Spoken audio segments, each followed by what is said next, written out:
Šitas ir mans variants, kad jāpeld jūrā kaut kāds 45 minūtes iekšā ārā.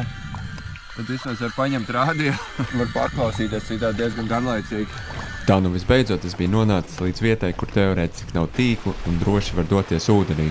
Arī šeit ūdens bija radioaktīvi dzeltenā krāsā no priežu putekšņiem. Tad kā parasti ir neliela sagatavošanās darbi, lai varētu doties dziļāk.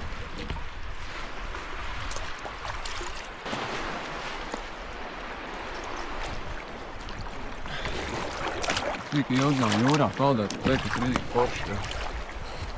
Atzamība pie krāstiem ir super. Pat domāju jāuzvelk brilles. Jā, skatās tā. Te no augšas var redzēt, kā ūdens iekrāsojās tumšākā krāsā, kas nozīmē, ka apakšā ir akmeņi ar zālēm.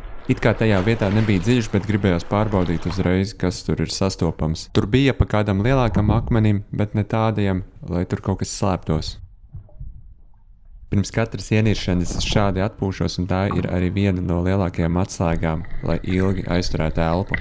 Es ieniru pilnīgā tuksnesī, bet tas nenozīmē, ka es neko neatradu.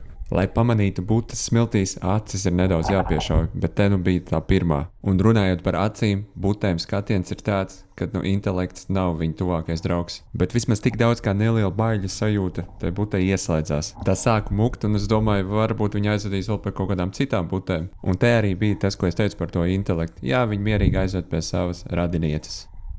Parasti jūras grundaļi slēpjas zem akmeņiem, bet šis drosminieks bija atklātā smilšainā vidē. Pavisam netālu arī nākošais maskēšanās eksperts. Kāds bija aizmirsis savas pusdienas, bet godīgi sakot, man liekas, tik lielu reņģu es nekad nebiju redzējis.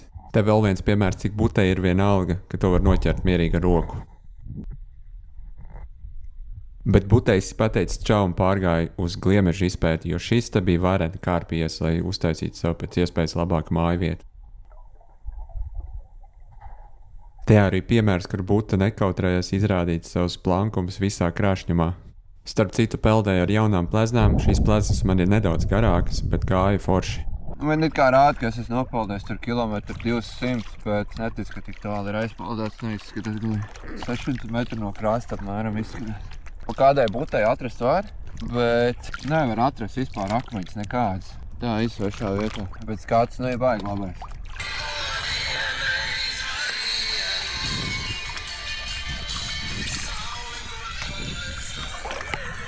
Šī ir vispār ācīgi, bet rādīja arī iekšā, vajag labi.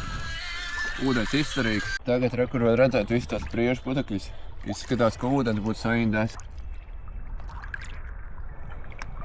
Tā nu pagāja man diena jūrā.